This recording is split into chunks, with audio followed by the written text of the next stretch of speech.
Hello everyone and welcome to the Greater Manchester Wide Quarterly Primary Care and Community Nurse Forum. I think we've got a few more people that will be joining us a bit later on, so we'll get off now and start. My name is Leslie Royal Pryor and I'm the Primary and Community Nurse Lead for Greater Manchester Health and Social Care Partnership. Today marks a year since these quarterly forums began, and from feedback we have found that either by attending the live forum or by catching up on the recording on the primary care website, that nurses and nursing teams across Greater Manchester are benefiting from the connection, collaboration, knowledge sharing and best practice and support that this forum offers. So thank you all for attending today, and I hope that this benefits you today as well. What an exciting agenda we have today, a little longer than usual due to our inspirational guest speakers and the exciting topics they have for us. So thank you to everyone who has joined us and will be joining throughout the afternoon, and of course to our speakers for their support. First, I'm pleased to introduce Paula Palmer Charlie. Paula is the NMC's Northwest Regulation Advisor and will be giving us an NMC update. Welcome, Paula. Thank you. Hello, thanks very much, Leslie. And thank you for the invitation today and nice to meet you all. So I'm going to give you an update and hopefully it will be useful, and if we have time we'll have some questions, or otherwise I can follow up with any questions you have at the end of the session. Okay.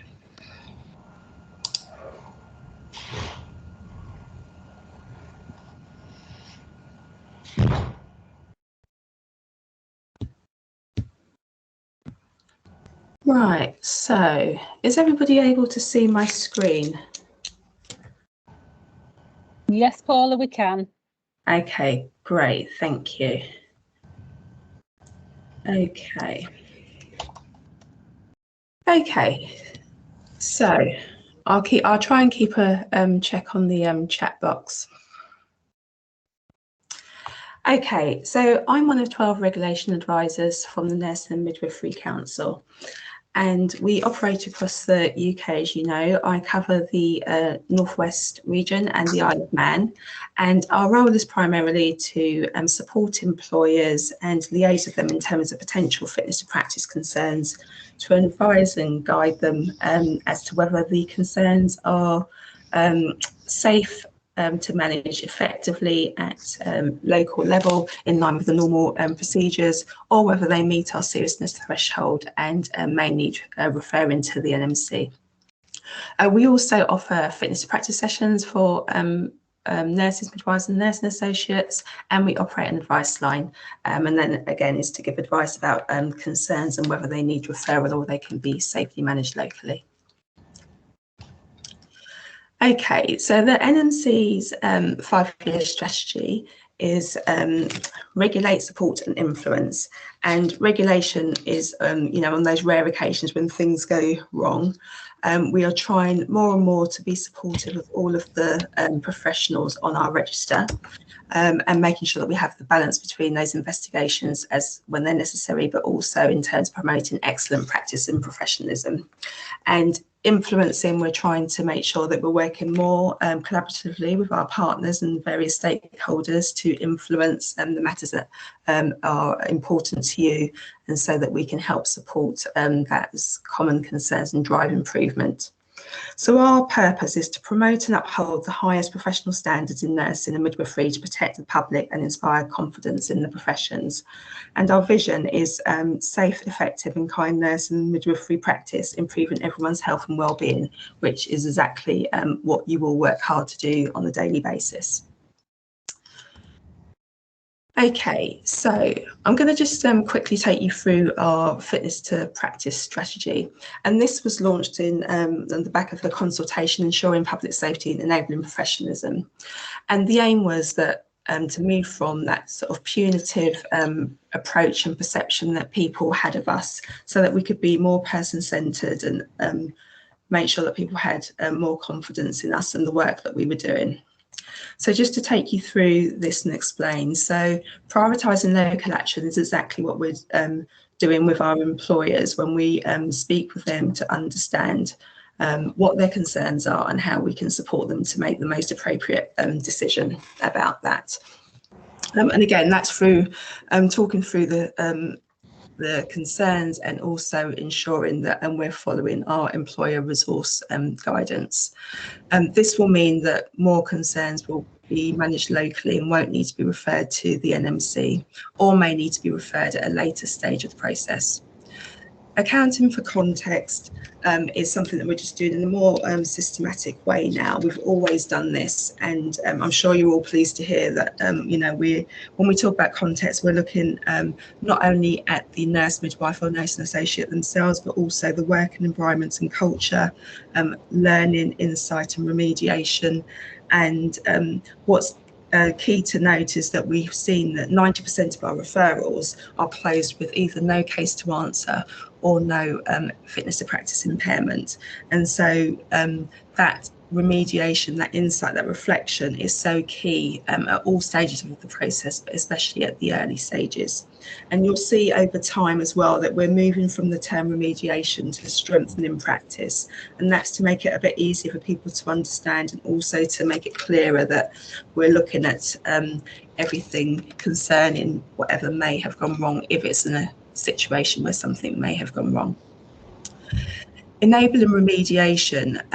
So again, terminology will change, but this is again just having that early understanding from people as to what's happened, why they think it's happened, explaining to us, providing that reflective statement, all makes such a difference to how we can then look at investigating the concerns.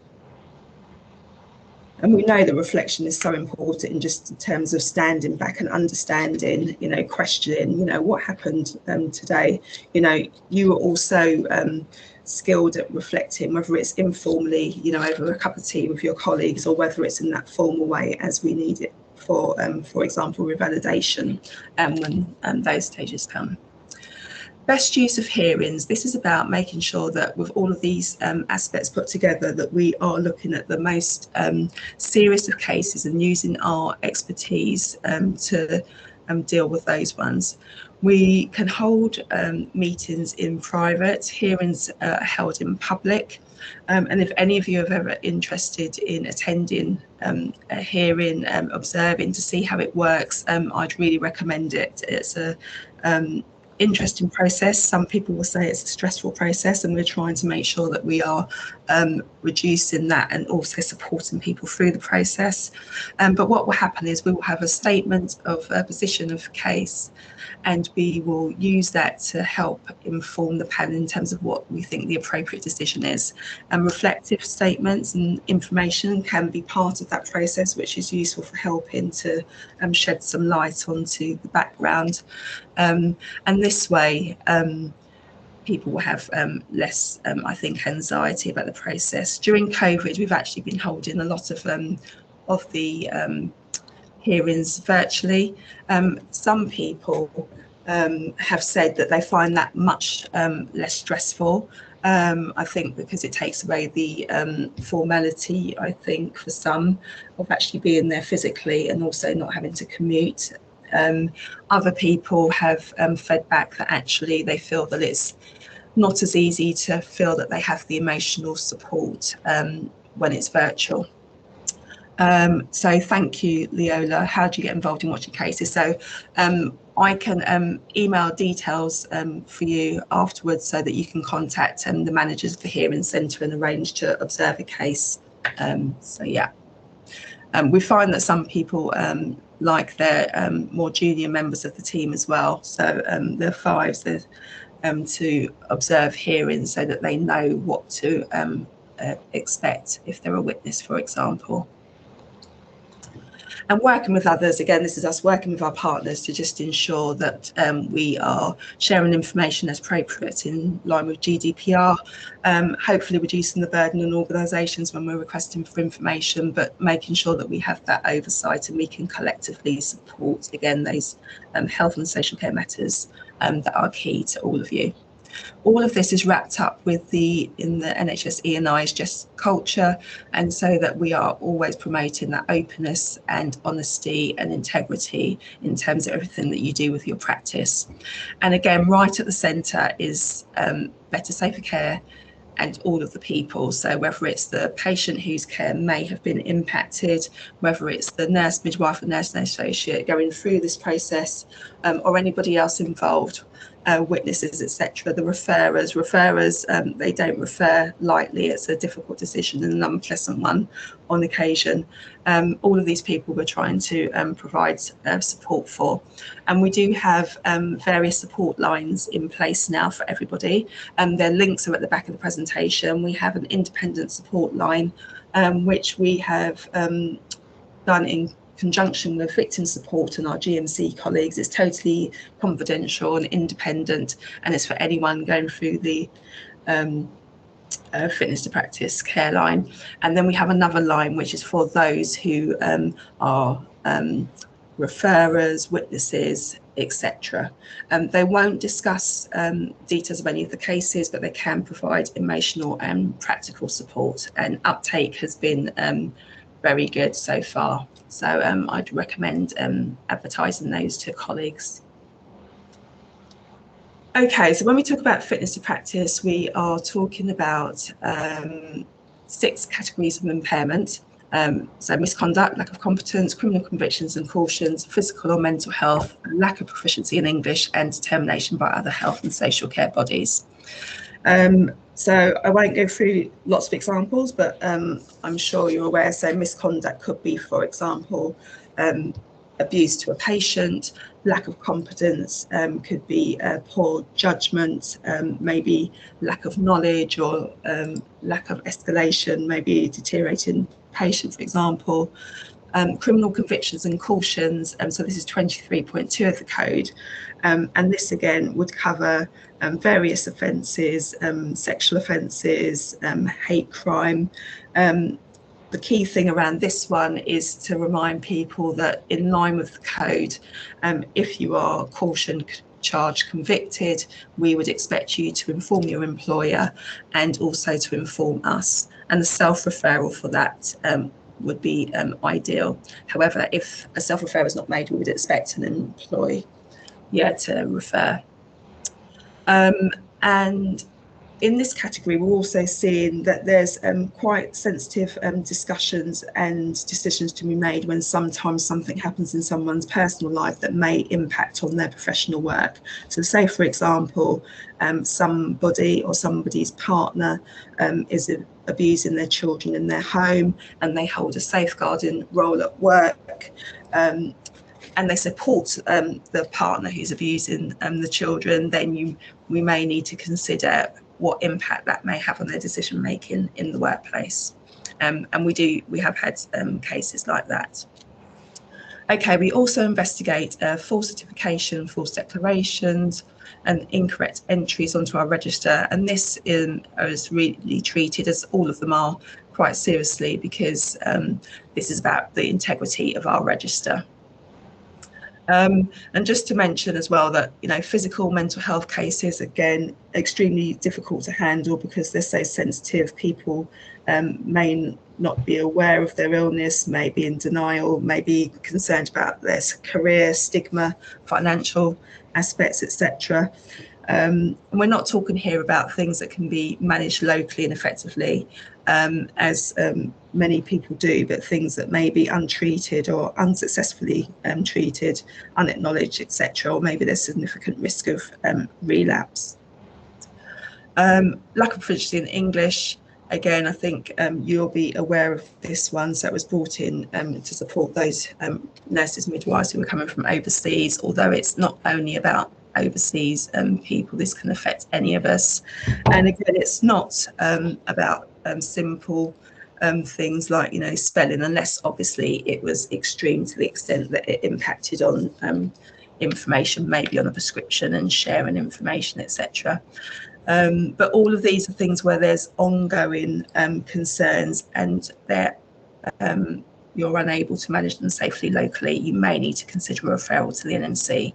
It may be at the start of your investigation, it may be in the middle or towards the end, depending on the seriousness and depending on whether you think there's a potential risk outside of your work setting for the wider health and social care community. So say, for example, if someone's working agency bank elsewhere, and they may be unaware of the concerns, and that may be a potential risk to patients.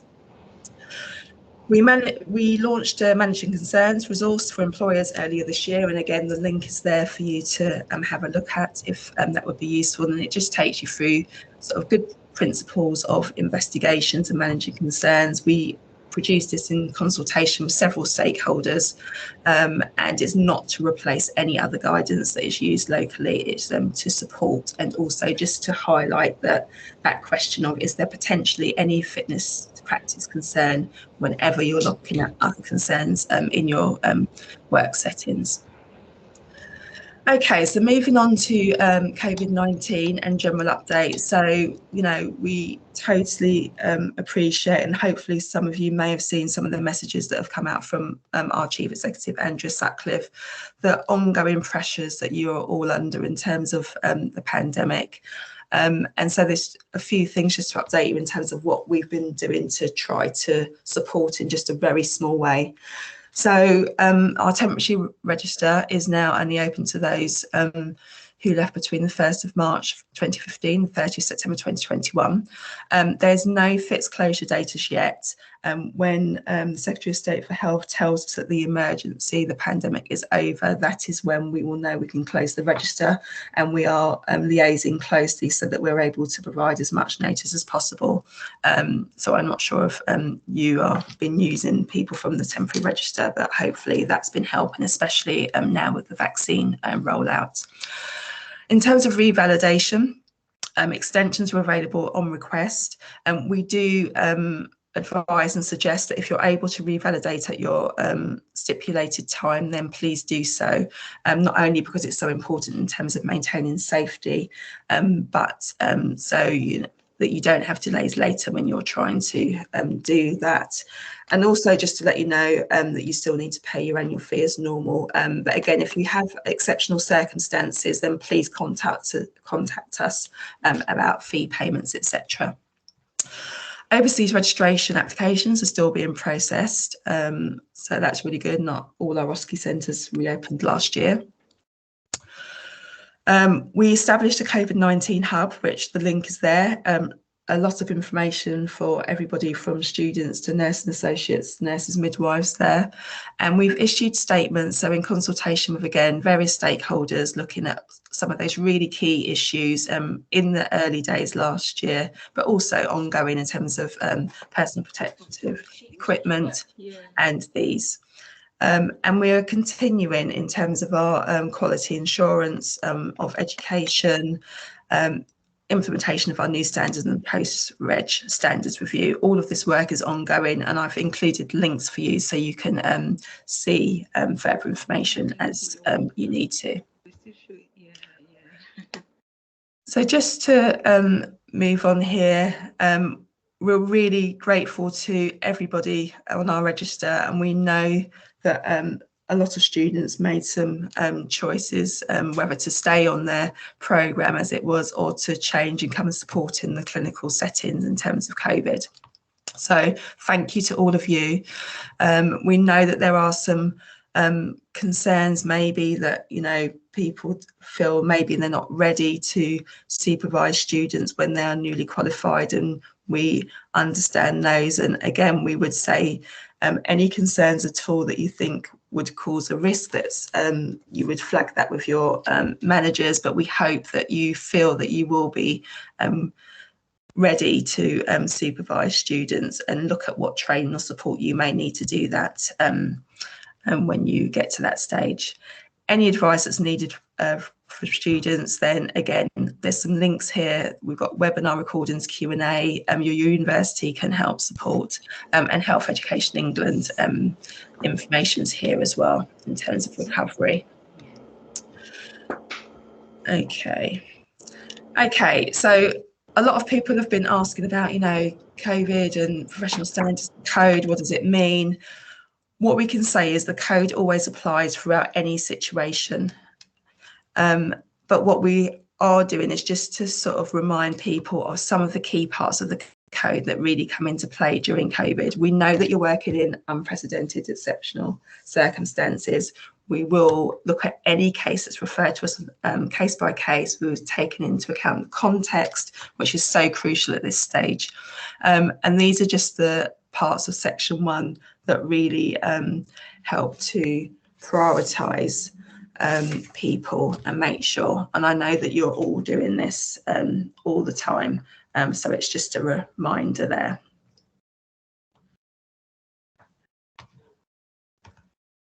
Okay, and moving on to our next slide. So here again, a reminder of some other parts of the code to keep in mind when you're dealing with everything to do with COVID. And if you're not sure, please ask, because that's the only way to know whether you're following best practice. And there's so many resources out there, which again, I've linked to in terms of guidance.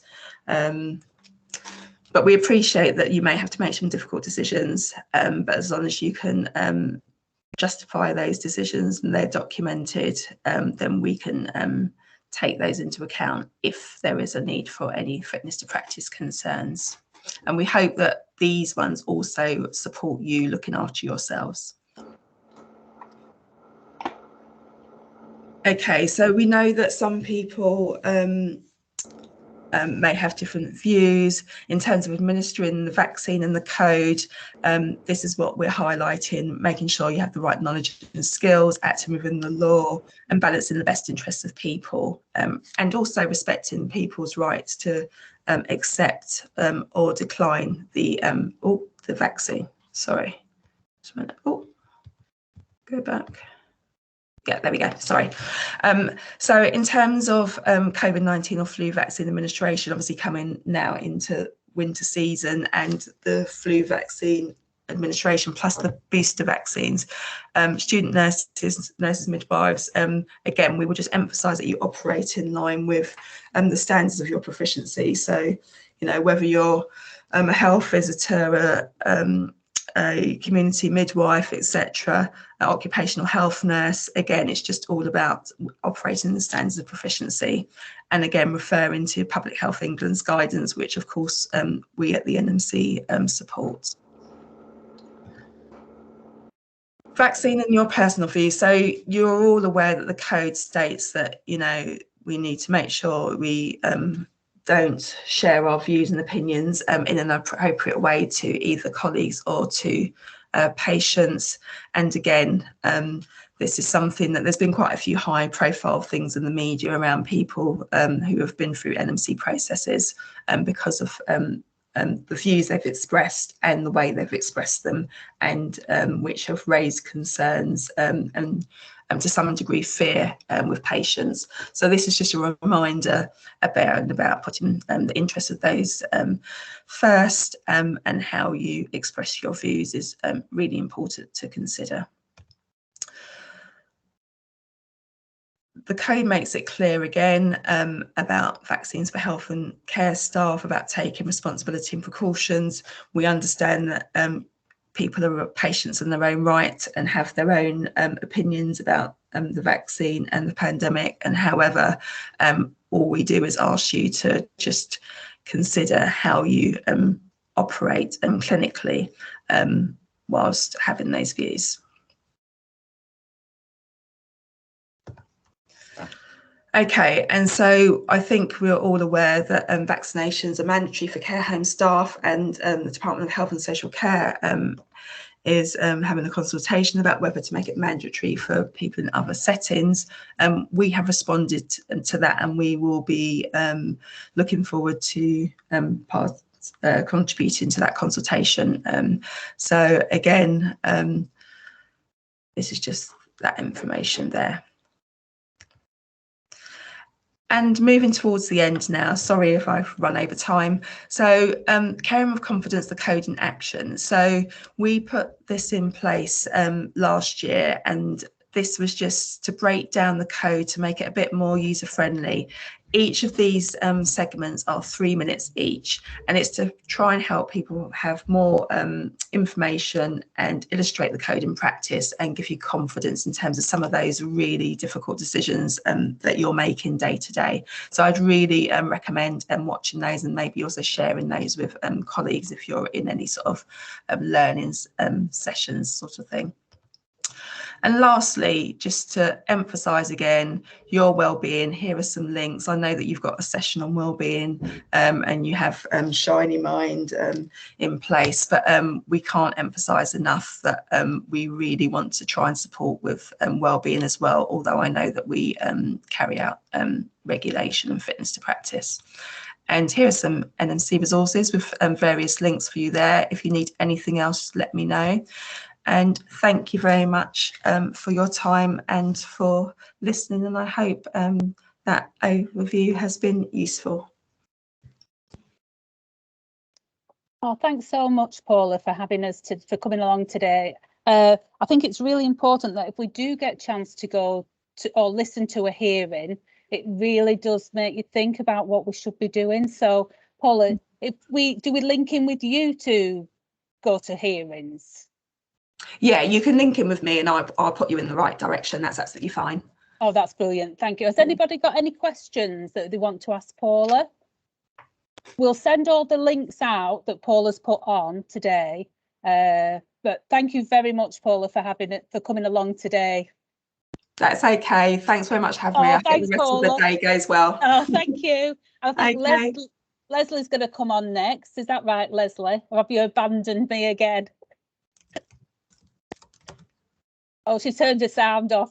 We're playing mute. There we go. Thanks you, Paula. Leslie. Thanks very much. Thank you. I think that was really, really good. Excellent update there. Yeah. So we know the increasing pressure everyone's been under over the past 18 months and more recently through vaccinations and onwards into winter. And we'd like to take a minute now to capture how we're all feeling at present. And we would be grateful if you could share your thoughts and feelings to answer the following Mentimeter questions, please. Thank you.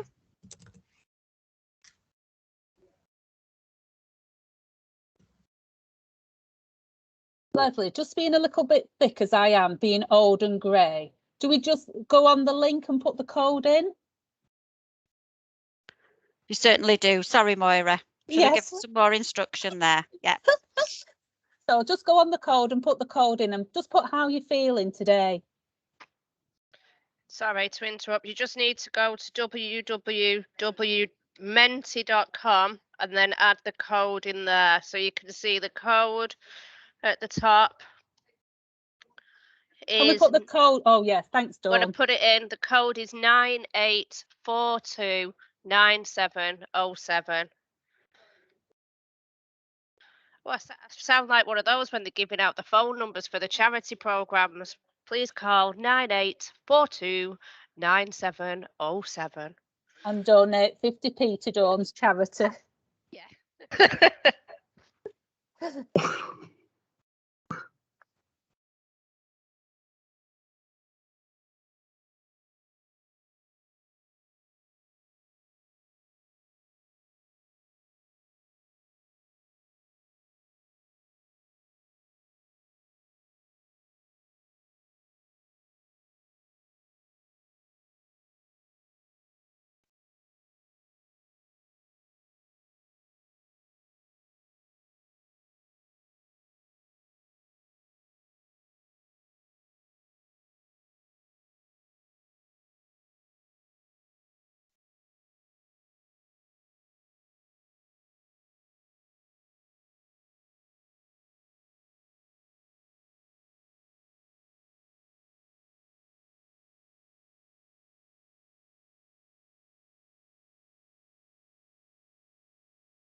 Well, thank you so much for answering these questions.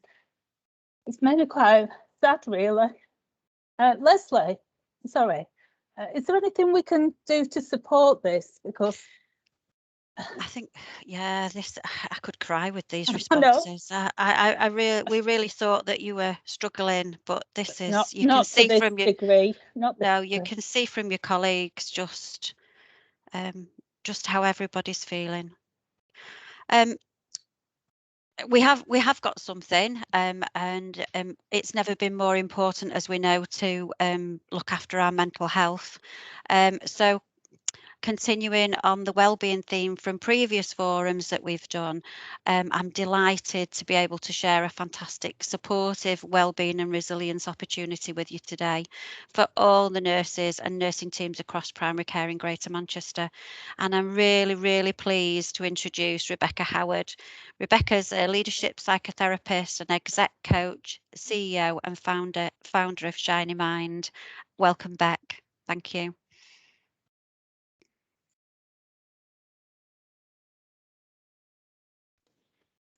Hello everyone, and it's good to be here today, and also to kind of pick up the kind of feeling in the room in terms of the exhaustion and the tiredness and the weariness of the journey that everybody has been on and is still very much involved in and pitching up every day to do the great stuff you do. So hopefully what I'd like to do today is to share with you how the support of Shiny Mind can hopefully support you at this time as you continue to do the amazing jobs that you do.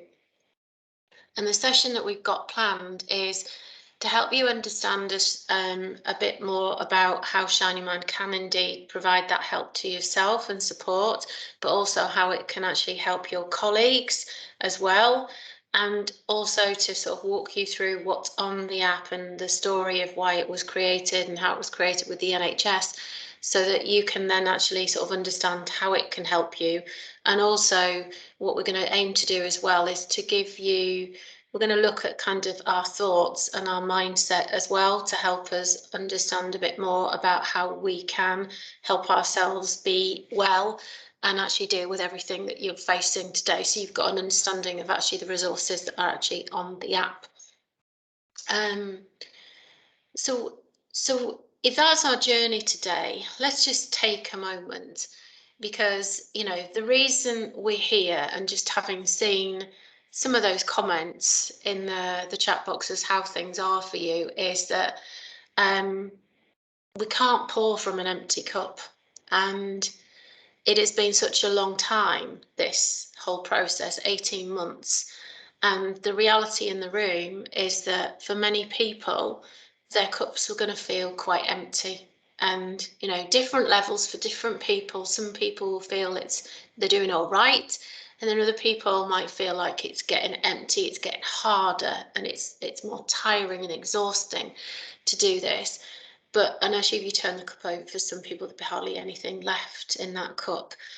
And it's more important than ever that we actually help and look for ways in which we can actually keep our cup as full as it can be. Because as nurses in this space, we are so good at actually giving to others, which actually means we're at risk of actually not having enough for us to do the job of looking after ourselves, but also being able to look after our patients. And you guys are at the heart of primary care. So this is very much around actually helping us understand how can we keep our cups full.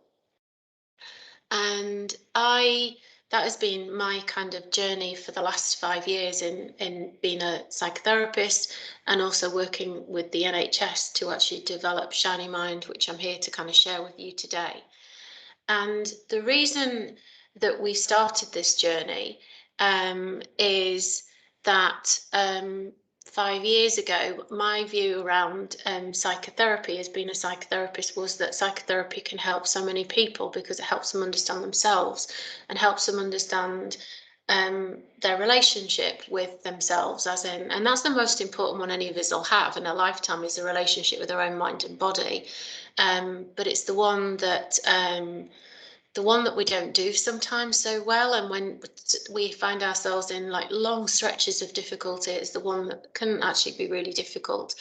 And so what we wanted to do was see how we could actually bring sort of like some of the understanding of our relationship with our mind and body to help people understand themselves. They can understand how the world operates around them and how they can look after themselves in that time. So we decided we wanted to help the NHS and work with them, and so we started in Blackpool, of all places, which is kind of northwest as far as you guys are concerned, and we put together 3 hours of helping people just really understand some of the concepts that sit in psychotherapy to actually approach well-being and resilience and mental health through a kind of mindset lens. And it was 3 hours just trying to sort of explore why we are as we are. Why do our thoughts appear as they do? Why do we feel as we do? Why do we behave as we do? We knew if we were going to change anything or we needed to kind of, or do things differently, we needed to build an evidence base up that the approach would work. So that's why it's taken, several years to build up that evidence base of actually why Shining Mind can help you guys. And over that time, we've worked with nearly 3,000 NHS people like yourselves in primary care, secondary care, nurses, consultants, GPs, psychologists, mixed groups, high-performing trusts, low-performing trusts, intensive care, accident and emergency. We've just about worked with everybody that is in the world of healthcare. And over that time and doing the programme, we kind of asked them what has it made a difference? And out of that many people, only 6 people wouldn't recommend it. And indeed, 97% of people felt they understood themselves more, that they felt more personally able to cope and be more resilient at times of challenge and deal with them differently or be able to be okay. And 96% of people felt less stressed, as in they're able to actually feel better in dealing with the situations that they had. So we knew at that point that we had something that could help an awful lot of people, and so we wanted to help as many people as possible, and the way to do that we thought was to actually put Shining Mind and the resource into somebody's hand 24/7, so it'd be there when they need it most and they could use it whenever they want it in a confidential, personal way. But we knew as soon as we started to create an app, we could make it so much better, and we wanted to absolutely wrap and create something that would actually talk to people who work in healthcare. And that's why we went and co-created all of what is Shining Mind with an NHS trust over in Liverpool, the Walton Centre, a specialist neurological trust. And we asked all levels of staff, from porters and cleaners to clinicians, nurses, doctors and leaders, and said, what do you need to feel well? What helps? How can you get through these days which are so pressured and stressed? What doesn't work? What does work? What are you looking for? And when you finish your day, how can we help you be able to engage with the rest of your world, your family, your friends, your pastimes, your hobbies? What are these things? Because we want you to be vibrant in all areas. And then how do you then sleep and do it again and again and again and again? And we spent a year asking those questions, and we had some really interesting answers. And the answers were very much that people knew when things were starting to not go so well. So if I look at what we've just looked at, the Mentimeter, there is an awareness and that actually we're not feeling so good. We are feeling exhausted and tired and undervalued and all of the other things, as in people have an awareness. But then actually, so what are these everybody able to access? And what people told us, that even though their HR teams would be marvellous, they didn't feel comfortable perhaps actually putting their hand up and saying, I kind of need some support here. And I think this is just because of stigma and maybe people not wanting to disclose. They also said that they weren't going to come and see me anytime soon as a psychotherapist. Many people, if I go to a party, chance would be a fine thing these days, but if they hear I'm a psychotherapist, they move away fast. And so they're not going to come and see me, and they're not going to see an HR, seek out HR support. So what are people going to do?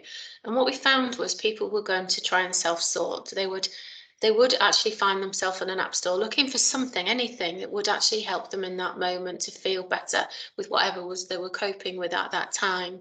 And what they'd found is they'd tried cognitive behavioural therapy apps that they felt were kind of a bit cold and pathway orientated, a bit medicalised, and they didn't feel much love for them. They also tried meditation and mindfulness, and they'd actually found that some trying to do that practice without really understanding thoughts and thoughts being difficult, that they actually found that that was difficult as a practice to start up. And actually 25% of people who try it and perhaps taking their thoughts to a quiet place find that it can increase anxiety and stress. So they didn't really have a solution. And so what they said to us was, can you create something that is personal to us, actually personalizes and grows with us as we deal with this thing called life, which can feel like a roller coaster at times, and actually where we can actually start to understand ourselves and be empowered to kind of learn and grow and psychologically grow, so that we can actually understand how to manage this thing. And that's exactly what we listened to them say, and that's exactly what we built. And hopefully I can share with you some slides which kind of just quickly take us through what you will find on Shiny Mind. And hopefully you can all see that. Can anybody give me a thumbs up if you can actually see that you can see the power to shine?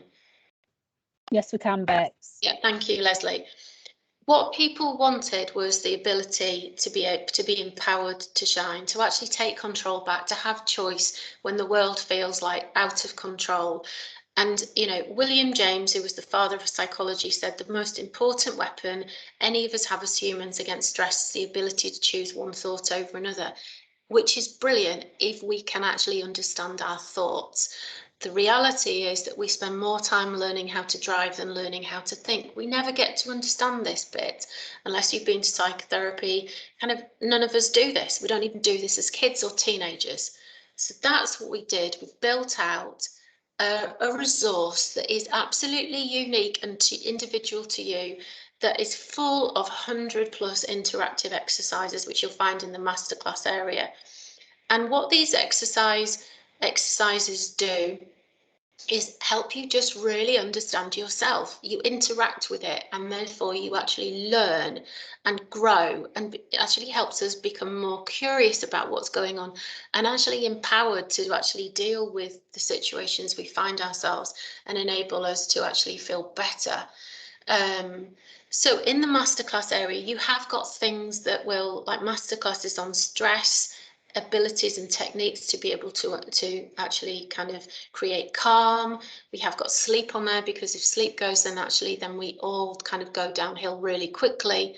It's got the original resilience program on, but it's got stuff, really in-depth stuff of trying to understand what our triggers are, what our coping mechanisms are in your profile, and things like getting to know me, really getting to understand how am I wired, what's going on with my thinking now, how can I get my thinking back into a place which actually is helpful to me and can support me. And we've also got my mindset, confident and happy, and self-compassion, helping to develop a practice where we can actually start to be kind to ourselves rather than judgmental. When you delve into this, you will also see that every page has a little science icon, little flask on it, and that's because everybody said they were time poor, that nobody has enough time in the day. And you guys certainly don't. And you are doing so much for so many other people. So what people said to us in the NHS is, there's little out there that we can go and do that we don't know whether it works. We want some evidence, and we want it to be backed by research. And when you click that, it will tell you why this will help you help in this particular moment. There's also a masterclass on relationships. When times are difficult, relationships can get frayed. And actually that puts a lot of like pressure on us, and it creates difficulty, and relationships not working can be the stuff of nightmare. In the relationships masterclass, there are loads of things, including the drama triangle, to actually help understand how to make bad relationships, difficult relationships better. And equally in your mindset, if you're struggling with your thoughts in your head, An exercise called Inner Critic to Inner Ally will help you understand the purpose of an inner critic and help you actually befriend it, bizarrely, but it works. And so actually you have a different response and have an ally rather than critic walking with you. There also is, the way this personalizes is when you actually find something else out about yourself, that actually helps us feel better. When we learn something, it actually increases our dopamine levels. But that also actually talks to the fact that when you found out about something, we'll ask you, do you want to keep this for a reflection day, or do you want to wash it away? Now, humans are fascinating. We think of thoughts as real physical things, like physical objects, even though they're just moments of electricity going across your mind. And so when you find something useful to you and you keep it for a reflection day, you'll almost act upon it as treasure, and you will come back to it as an important part of your learning, as a physical, real thing. But when you understand something that you think, oh, I wish I didn't do that, and we've all had those moments, wash it away and let the water carry it away, and it won't store on the app. And actually cognitively that will disassociate you from it, and actually you will start to feel more liberated and have that separation from the thought, which will make you feel better. Also, there is an SOS button on the top or on the home screen. And what this does is it gives you a range of 5-minute exercise that will help in that moment. Rescue breath, a moment of mindfulness, mood baths, because humans like being in nature, but we sometimes in busy shifts and jobs, we just don't have the time. But actually the science tells us just immersing ourselves in the sight and sound of nature and putting a timer on for just 40 seconds will help us start to reduce our cortisol levels and help us start to regain and come back to a place of calm. Equally, there are other support that the system has that you will be able to signpost from the SOS page too. But as I mentioned before, we cannot pour from an empty cup. And the reality, and this is probably more prevalent in this room, is that you guys are busy giving care to so many people, actually enabling people to stay well and their families in such the most stressful times. We are so kind to others, but not kind to self. So how could we help? That's what the NHS said, please help.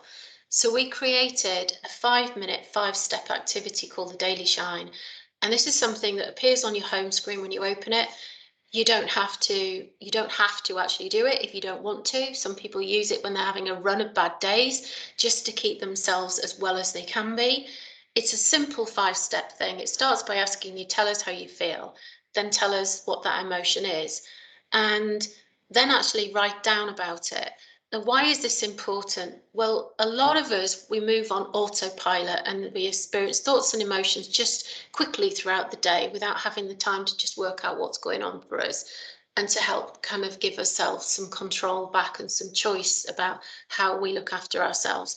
So just labeling the emotion engages your prefrontal cortex, and actually that's the executive functioning of your brain, and it reduces your fight and flight amygdala. When you journal, which is what we're asking here, you actually, journaling is evidence-based in terms of it helps you be more optimistic, it helps you feel healthier, more in control with more choice, and it also actually helps you live longer. It also disassociates you from your thoughts to have more ability to actually spot patterns and start to see when things are going not so well, and how you might actually be able to support yourself in that moment.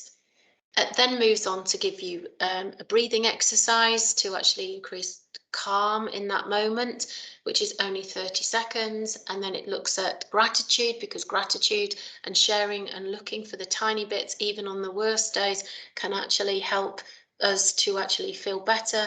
And then it has got kind sight to look at self-compassion for us and others. And then it's got connected piece into community. And that was very much what people wanted. At the heart of Shining Mind was a community. And so when you guys get this today, you will be able to connect with each other. Everybody in primary care in Greater Manchester has access to this. And so what you will be able to do is join your teams together on this, to be able to send messages to support each other. And these, you just click on the pencil, write whatever it is, choose a lovely background and send. And these tiny micro moments actually help to increase job recovery and reduce work strain. And that is so important this time. Like belonging and feeling connected helps reduce feelings of loneliness, helps us actually come together as teams and people. And time again, people tell us that just those tiny messages make such a big difference. You can also send it out, these messages, to the wider part of your world by social sharing, Instagram, Twitter, Facebook, and WhatsApp. So all of your communities to connect your people. This helps to create this people-powered positivity of people supporting each other. And just to help you understand how Shiny Mind can help, is that we have been constantly evidence-based in whether Shiny Mind works. And what we found in COVID was that it was massively helping people. And these people are like you, the people that look after our health, my health. And what we'd found is that people were using the parts of Shiny Mind to support patients.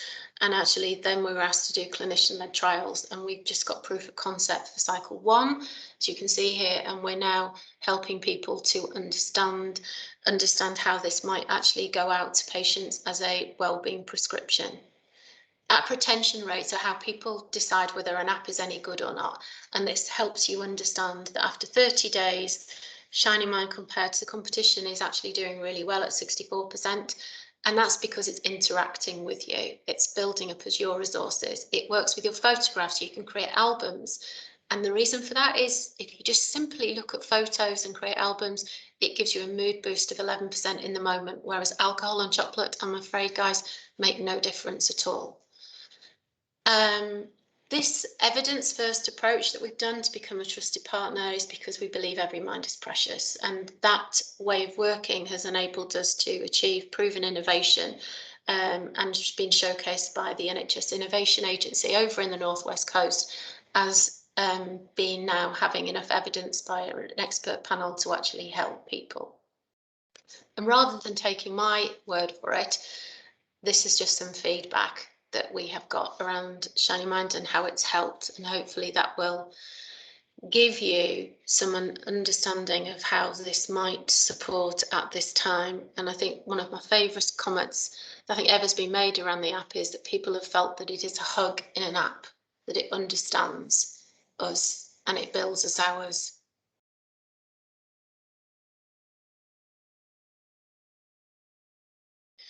So what I wanted to move on to was just bring together an exercise to life that would help us understand our mindset. If I go back to that comment about the most important weapon against stress is being able to choose one thought over another, is let's just explore mindset just for this moment to see how this can actually kind of help us. And then we'll do a tiny little exercise before we kind of close, and I show you how you can actually get Shiny Mind. So we're going to look at our thoughts and how our mind works to kind of because once we understand what's going on here, we have different choices. So this, as you can see, is a person. Well, it's an outline of a person's head. And this is you. This represents you. And effectively, the world happens outside of you. So you can see a little arrow saying external event. That's the world coming at you. And there's lots to pay attention to. Lots of research will tell you how much. But for just today, one of the pieces of research said there's 2 million bits of information you could understand at any one time or take in. Well, that's way too much. And that's going to put us in an overwhelm. So we're not going to pay attention to that much information. So humans pay attention to actually quite a little bits of information, chunks of information, and it absolutely depends on how we feel. So on a good day, if I've got some leave coming up and the sun is shining, I'm going to perhaps be more positive, in a positive state of mind. So I'll pay attention to maybe 7 + 2 chunks of information. So my range will be from 7 to 9. But if I'm not having a great day and I've had weeks of not great days and no time, then I am not going to feel it in such a positive place, and then my ability to pick up the world moves to a lesser amount. So it's 7 - 2, so 7 to 5. So dependent on our emotional state, there's a difference between 5 and 9, and that's quite a big difference based on how we're feeling. So the question would be is, how do you know what to pay attention to? How do you go from 2 million to either 5 or 9? How does anybody do that? Well, you do it based on what's inside this person's head. And inside this head is what's called a filter system. And everybody in this room has a filter system. We all have a filter system, but it's absolutely unique to us. Totally unique. And it's created from the minute you were born. So everything that's you've ever experienced, whether you can remember it or not, pre-verbal, sits in your filter system. And that sort of builds up into this memory storage, your behaviors, your values, and your beliefs about self, the story you tell yourself, all sort of sits in this space. And the other thing that happens at birth is somebody turns up with a suitcase. It's not the fairy godmother, unfortunately. That somebody turns up with a suitcase, and in that suitcase is your inheritance track, and they just post it into your filter system. And your filter system's unconscious. You don't have the ability to kind of like say, don't put it in. It just comes in. You've just been born.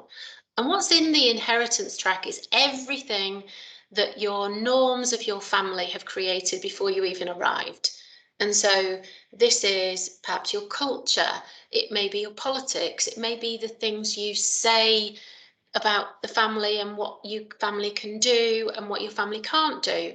It may be your religion. It has all of that, just comes in and starts this process of building up a filter system. And over time, a filter system creates a flavour.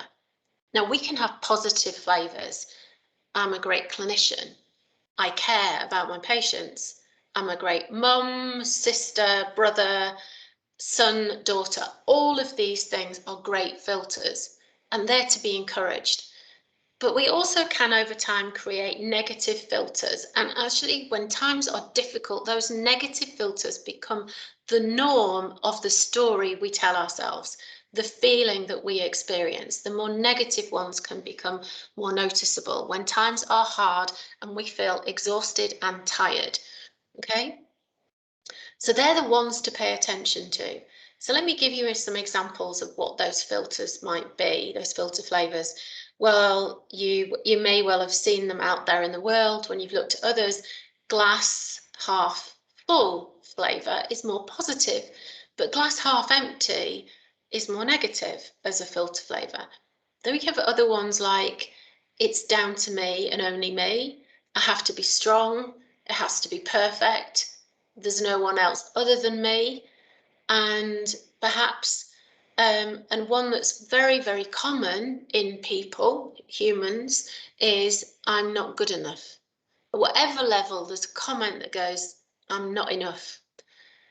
And these flavours build over time and actually start to rise and flow dependent on how we feel. And they direct what we pay attention to. And so what they do is they help us delete information outside of ourselves that you could pick up out of your 7 plus or minus 2. And they will distort information outside of us so we can get it to twist what's going on inside. And we'll generalize and make massive assumptions about what's going on outside to fit what's going on outside. It needs to match the internal world to the external world.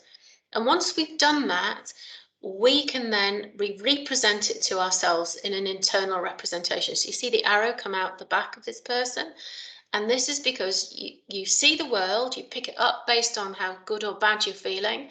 You run it through your filters, delete and distort and generalize, pick it up and then go, this is reality. This is what's going on.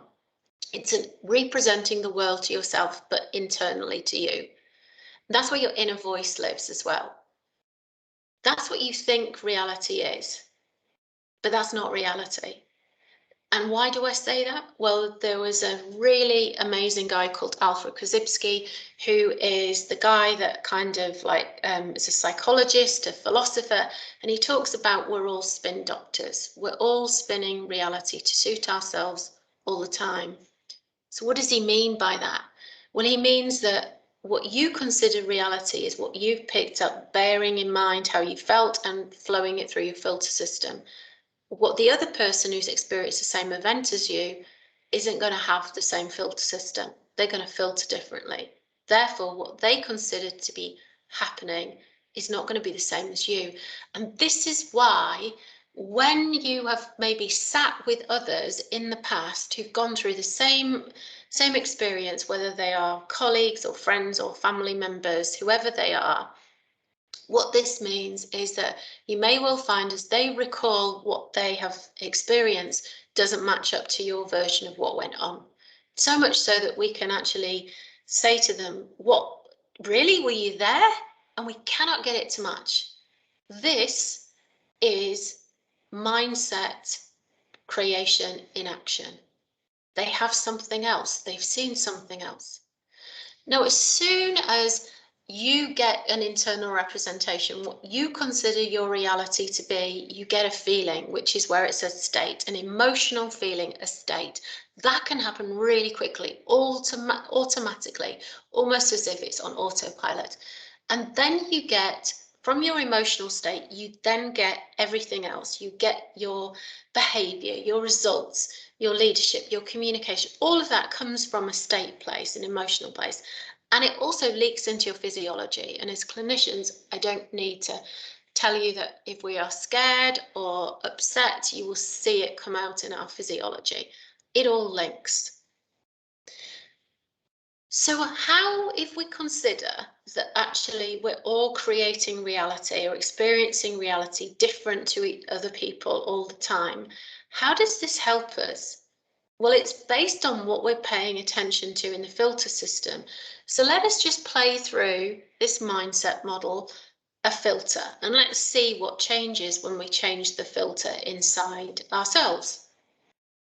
So let's put the common one in, okay? So the common one is I'm not good enough.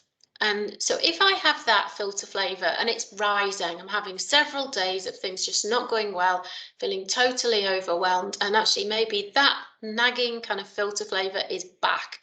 And actually it's not making me feel very good, is it? Because it's not going to. So actually, I'm not going to be in a good state. So I'm going to actually pay attention to maybe less things than I would if I was in a positive state. And I'm going to get them to match my inside kind of world. And that's what I'm going to have as an internal representation. I'm not cutting it. I'm not good enough. This isn't working. Whatever I tell myself in my head. And that's not going to make me feel very good. So what might I do in terms of what's next? Well, if I'm not feeling so good and the whole of everything else is going on outside of me, I might want to feel better. Now, wanting to feel better might mean that I actually over promise and actually start to people please. Because if I do more for others, the feedback loop to self is, then I'm okay if you guys like me. So that can end up with us taking way too much stuff on, saying yes too much, and not maybe looking after our boundaries as well as we can to make sure that we're okay and that we're doing all right and our cup can be full. And I also, if I'm not feeling so brilliant, I'm maybe not going to like bring my voice out or challenge more or question, just because I don't maybe feel as confident in that place. All of that stuff's happened as we play out the not good enough kind of flavour. What if we change that flavour from not good enough to I am enough? Notice you don't even need a qualified, just I'm enough. What happens there? Well, I'm actually going to feel better in terms of myself and my thinking, and that's going to make my feelings a lot better as well. So how is that going to change how I kind of behave with the world? Well, if I'm feeling okay and enough, then I may not need to move into spaces and take too much on to actually people please, because I won't be doing that activity to get my sense of all right from that activity. I'm going to be able to do it myself. So actually I might be able to be more boundaried. I also might be able to start saying respectful no's to people when it's too much and I can't, and maybe I need a lunch break, and maybe I do need to go home at this time. Being able to actually be more boundaried but respectful, and being able to say no to actually look after my cup. And when I feel a bit better and feel enough, then maybe I can voice, I can question, can be more confident, and that might help me step forward or step out in all areas of my world. Now, what's changed here? Has the outside world changed? No. The outside world is exactly the same as it is. The change is because we've changed a filter flavor, a concept of who we are, which is inside ourselves. And when we do that, the world we experience changes. Now, the filter flavor or the filter system, which each one of us has in this call, that's the one thing that we need to start to pay attention to. What's the more negative one that runs on the dark days, on the difficult days? What's the story we tell ourselves? Because the story we tell ourselves actually starts to become the reality we experience, because we filter to look for it to get the inside to match, and it reaffirms it, and that actually means that that's where our voice starts to talk to us. Then we feel negative, and that's how we then behave. So being aware is really important. Now, the other thing to actually bring out here is a lot of this is based around our beliefs about self. Again, the story we tell ourselves. And we act on beliefs as though they are absolute facts, stuck in stone, carved in stone. That is what we consider them to be. But the reality is this: beliefs are not facts, they are constructs. They are just what you hold to be true. They are not truths, and therefore they can change. Every negative belief can be challenged and does not stand up to scrutiny. But just as humans, we decide we kind of act on them as though they're absolutely, totally facts. The other interesting thing to notice about thoughts is their relationship to our filter system. So our filter system is made up of every single thought that you have ever had over your lifetime. And so if we think about the days when we're not doing so well or struggling, the person that's adding the most into that filter system is ourselves with our automatic thoughts. And it's a bit like if you can imagine a letterbox and posts coming through.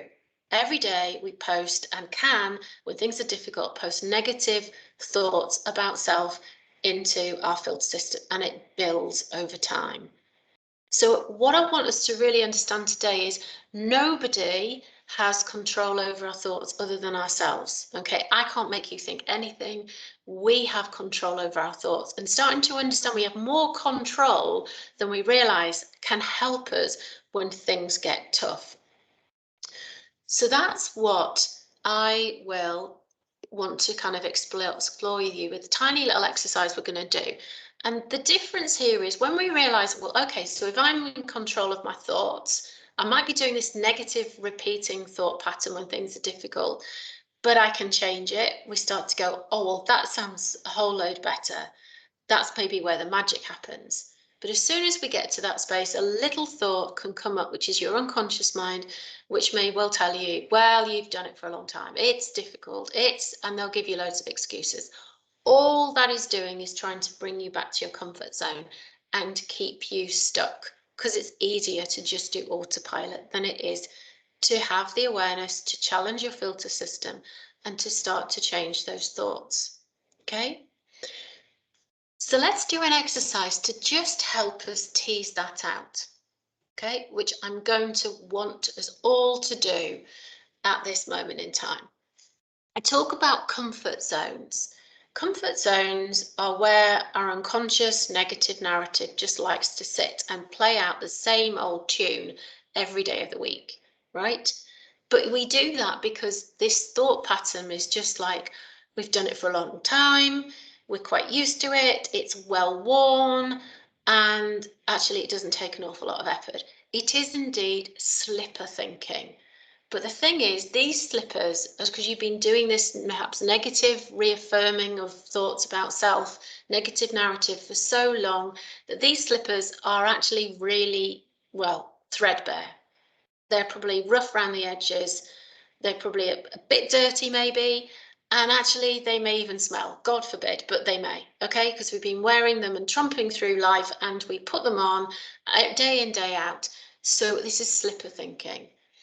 And so what I want us to do is an activity that helps you understand when you're in your comfort zone and how to kind of move to where the magic happens to enable yourself to be in a place that you can choose and have resources to look after you at that time, and challenge negative narratives that build when times are difficult. So I would like you all to get a piece of paper and a pen, and then when you're ready, tell me that in the chat box that you have one and you're ready to go. Just put thumbs up if some people can tell me that they're ready to go to do this exercise. Brilliant. Awesome. We're ready. Okay. Right. So this is between just you and your piece of paper. I am not going to ask anybody to share this at all. Okay. So the honesty now is for you to get the most about this activity is to be honest with a piece of paper in front of you, because this is going to help you understand what your negative unconscious narrative is about and how to challenge it. So I want you to write down in front of you, what are the 3 negative things you say to yourself about you when things are going not so well. And I want you to record them as I am statements. So what are the negative things you have a go at yourself for that are your negative thinking at identity level? So whatever those 3 things are. So if I was to talk about not good enough, then I would write down here, I am not good enough. I am not able, I am not, or whatever those things, I am disorganized, whatever they are for you, they will be different for everybody. This is not about sharing. I just want you to write down what those 3 negative I ams are.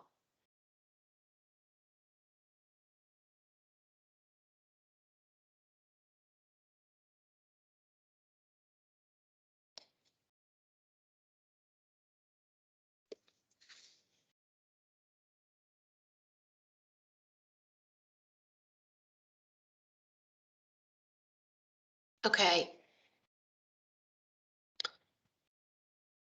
And once you've got those 3 negative I ams in front of you, I want you to look at them on that piece of paper. And I want you to say to yourself, if that's the truth of who you are, if that truly represents who you are as a person, those 3 negative I am states, that is it, that is you. If that is you, how does that make you feel? Write down how it makes you feel. So if these 3 I am negative statements are a true representation of who you are, write down how does that make you feel. And just scribble away. Scribble whatever feelings come up for you. Just put them down, get them out on paper.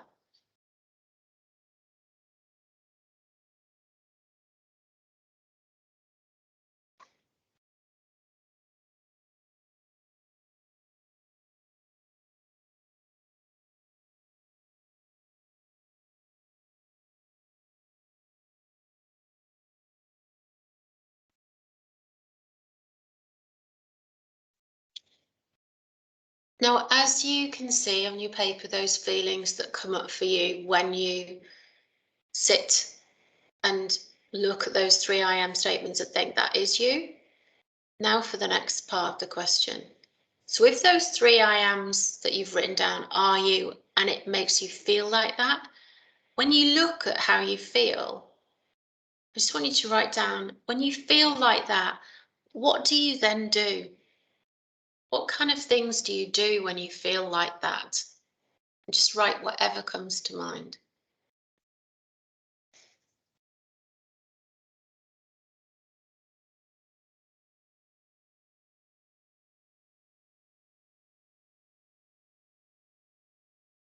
Just scribble down.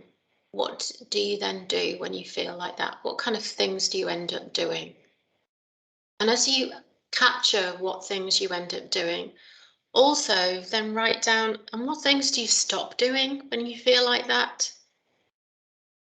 What things go out the window?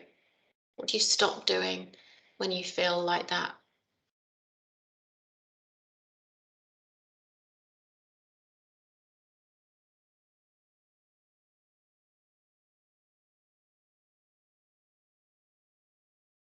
Just write whatever comes to mind.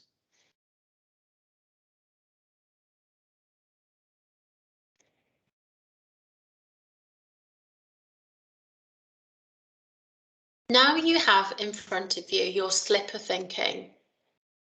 What you say to yourself, how it makes you feel, and kind of what you then end up doing, how you behave, and what you stop doing. Okay, you have it in front of you.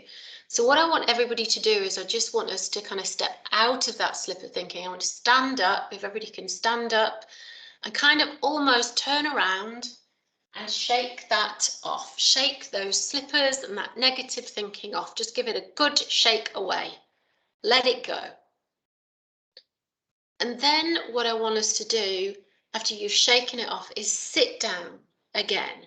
And as you sit down, I want you to sit down in your new shoes thinking, your positive thinking, the reality and the truth of who you really are. Okay? The who you really are, the true essence of you. And I want you to write down what are those 3 I am positive statements about you that is a true reflection of who you are. Okay, just write them down. Those 3 positive statements.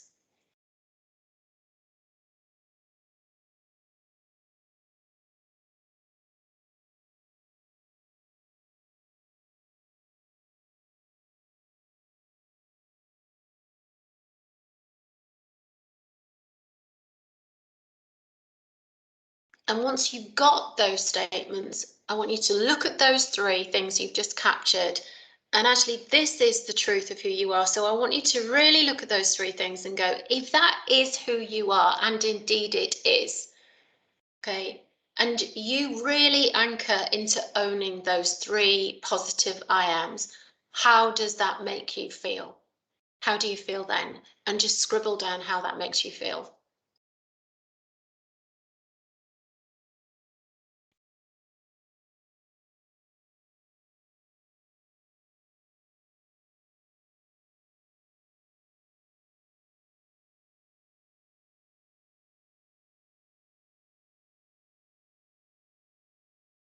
And once you've got some of those feelings, as you look at how it makes you feel, and you let yourself feel those things, I will then want you to just write down, and when you feel like that, what can you do then? What is possible for you? What changes? And just write down whatever comes to mind.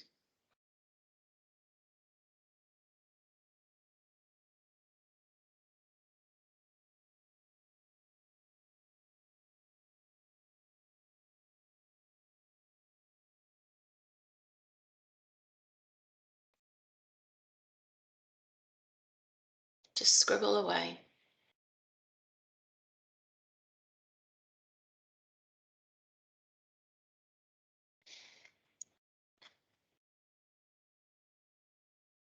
What you have now is in front of you, you have your unconscious thinking pulled out of your filter system for you to notice. You have your slipper thinking, which is your more automatic, which can be negative kind of default thinking, like wearing slippers through the day, may be comfy, but we can't move as far as we want to, and isn't truly representative of us, is a product of experience with a negative narrative that just gets reinforced on a daily basis. That's what we've got on that side. And we can understand what we say to ourselves, how that makes us feel, and actually then how we behave. But when we understand that actually beliefs are not necessarily truths, they are just things we hold to be true, we're able to conceive of actually who we are on the other side. So on the new shoes side, instead of writing I am not good enough on slipper thinking negative, we would write I am enough here. And now you have your I ams, how they make you feel and how they make you behave. What happens? What are you able to do on this side? And that hopefully helps you understand kind of the power of your thoughts on your feelings, and actually then is what's possible to you, for you. When times are difficult, we can find that we inhabit the slipper side more, just because we get kind of stuck in there. And actually, hopefully understanding that there is another side starts to give us a choice, because only we do our thinking. Where do we need to be, and do you want to be? Because things are better on a new shoe side. Now, the interesting thing is this, is if I was, because an I am negative slipper thinking is to do with lots of maybe years of well-worn narrative, for me to come and actually join you, say Elaine, Sheila, Helen or Leslie, in and enjoy the same level of belief you have around your slipper thinking, I would need to go and do a PhD. I would need to go and put that much effort into joining you in that belief to get it to be right, because remember, it's constructed over time. It's the product of experience, and very often we're the only ones keeping it alive. So I would have to go and do some hard work, and before anybody has any kind of ideas on this call, I have not got enough time to do one PhD, let alone a PhD for all of you, because there's over 100 people on this call. And you know what, even if I did decide I would do it for, say, Helen or Elaine, and I came back with my piece of paper and said, right, I can absolutely believe this negative stuff that you say about yourself. I've got a certificate. I'm now I've got a PhD. I might be even able to call myself a doctor, whatever that means, is you would probably tell me to do one. You would probably maybe less politely than that. You would tell me to go away, because at an essence of us, we know that stuff isn't the truth of who we are, but it's a default. Okay? It's what happens. The truth of who we are, our wonderment, as I would call it, and every human has wonderment and massive potential, is in our new shoe space. But time happens. We were all born enough, but life adds to thoughts about how we might not be. And this is the time to give ourselves some power around this awareness. Is I would like you to go and get yourself a picture of some new shoes that to actually put in places where you can see this on a daily basis, to actually start moving to, am I in my slippers again here, or do I want to be in your new shoes? They can be anything. They can be trainers, walking boots, flip-flops, surfing shoes, high heels, glittery, whatever. Okay, brogues, it doesn't matter, but find yourself something that represents your new shoes and put it somewhere you can see. Now, as this is starting to change, because every time you change a thought and choose to try and move into new shoes, it changes your filter system. It adds another positive control choice thought back into that filter system. And over time, very quickly, it changes. You regain and own the wonderment of you. But there is a thing to notice, because as humans, we can find ourselves back in our slippers every so often. I can do it. I'm a psychotherapist. This is human stuff. But the thing is, I want you to notice two techniques that you can use once you find yourself in the slippers. You'll notice, because you'll start to feel the things that you've put on your slipper thinking, and you'll find yourself doing the things that you put there too. That means if I look down, I'll see them. And then what do I do? How do I change? Well, I want to give you a tool, which is I want you to practice the state of curiosity. Okay? Now, why will curiosity help us at this time is because if I am curious as to why I'm actually wearing these slippers, I'm being aware that I've got them on, and that's creating a choice to change them. The other thing about curiosity is it's a gateway emotion. Your emotions move all the way from gratitude down to depression. Curiosity is in the middle. And if I want to go upwards, if I apply that, I get the choice to expand my thinking and move up. And that gives me more choice and control. Now, curiosity has a sound, and the sound enables us, when we look back at our mindset model, to link physiology and our emotional state and our thinking to supercharge and give us more choice. And that sound is this. So what I'd like us all to do is unmute at this time and do that sound with me. So just unmute, and let's see if we can make the sound of curiosity together. So we could all unmute now.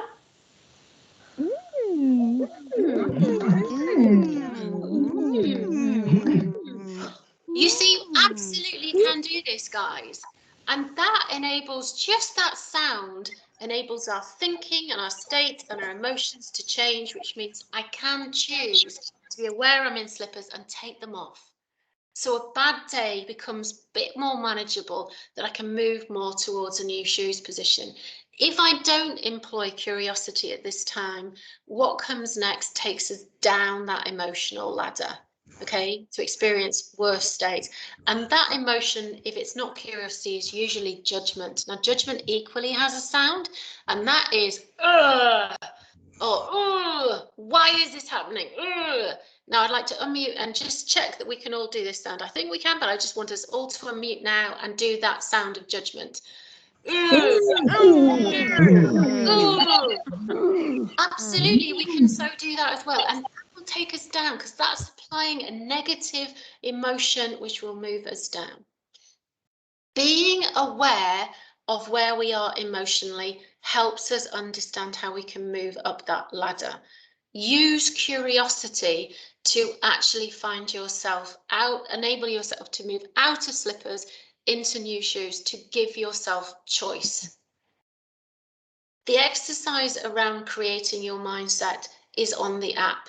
Go and explore you by trying getting to know me and your mindset. Try out the drama triangle in relationships. Explore your thinking, become a mind detective, as well as enjoying meditations that can actually really hypnotic meditations that will help you just fall to sleep at night so you can get some restful space and some mood baths.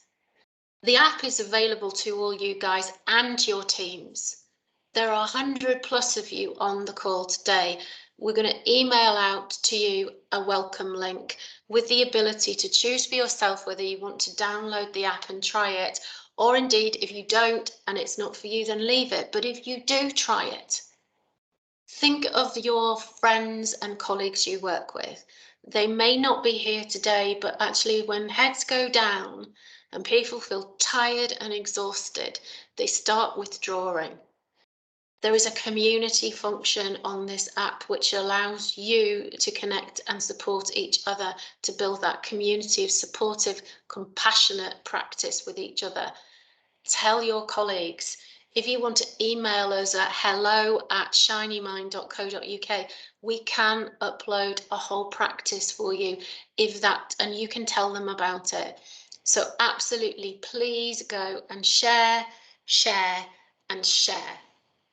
And please, please, thank you so much for coming. You're doing an amazing job at the hardest of times. It is an honour to be in the same room as you guys. And if I can help answer any questions at this moment in time, then please stay, ask questions in the chat box, or indeed email me at rebecca@shinymind.co.uk.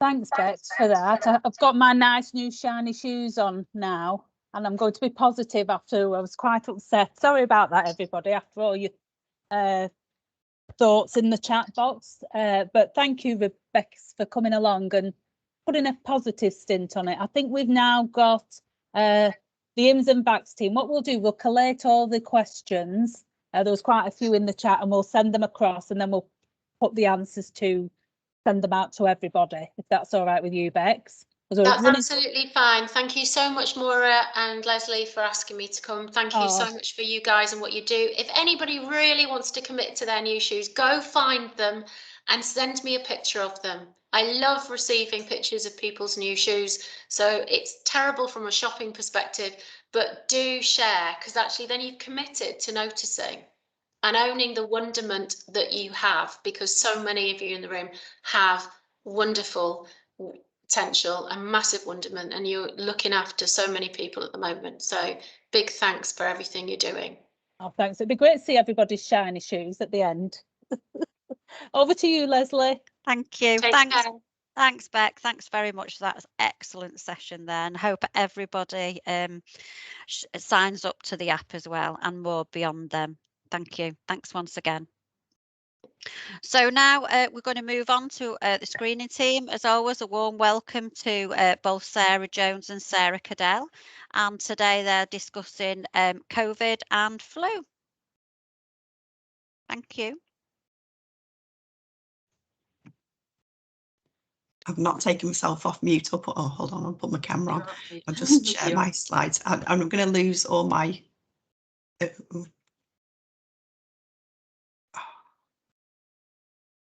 is going wrong all right from the beginning now.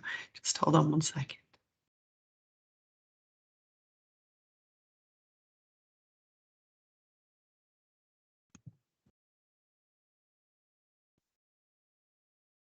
Is this showing on screen now? I can't tell whether you can see my screen or.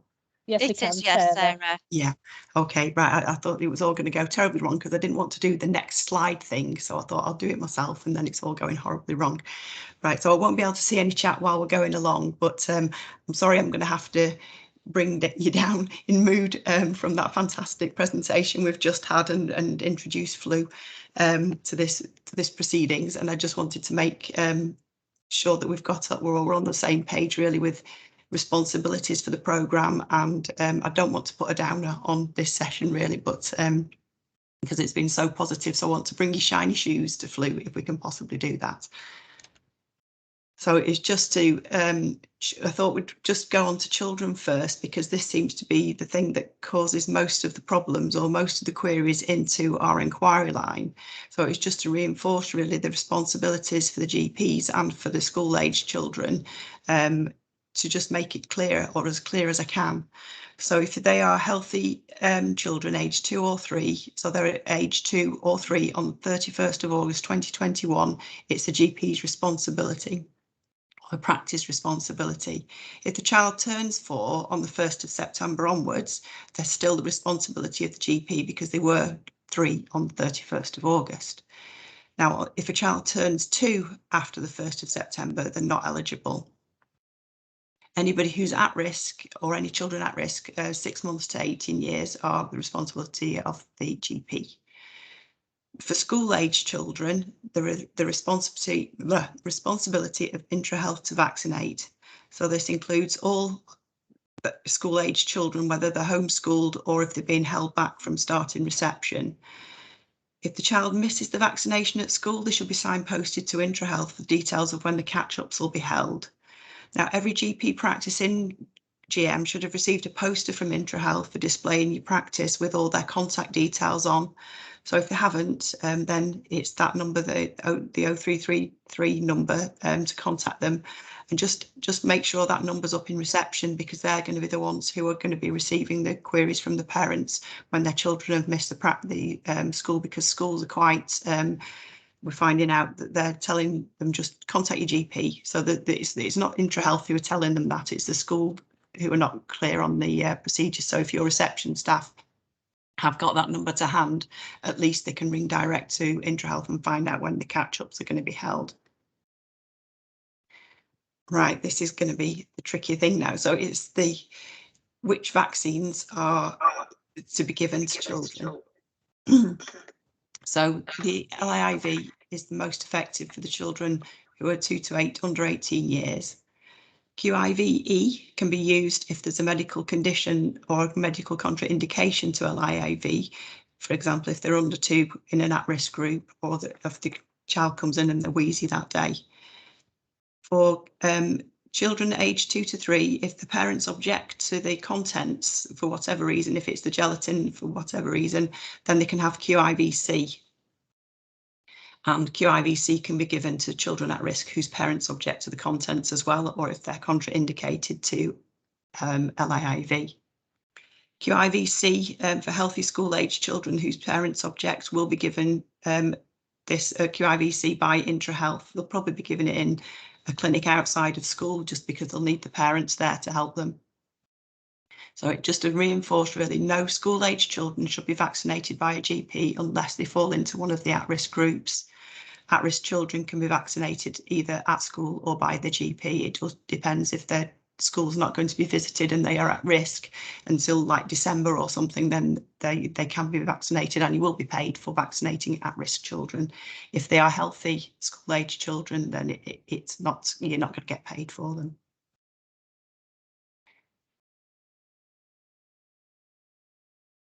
I'm going backwards. Right, so I think I'm hoping you've all got this poster which shows you the vaccines that are available this year, and then they're colour coded, and the little numbers above them are the ones that tell you which vaccines are relevant for the different age groups.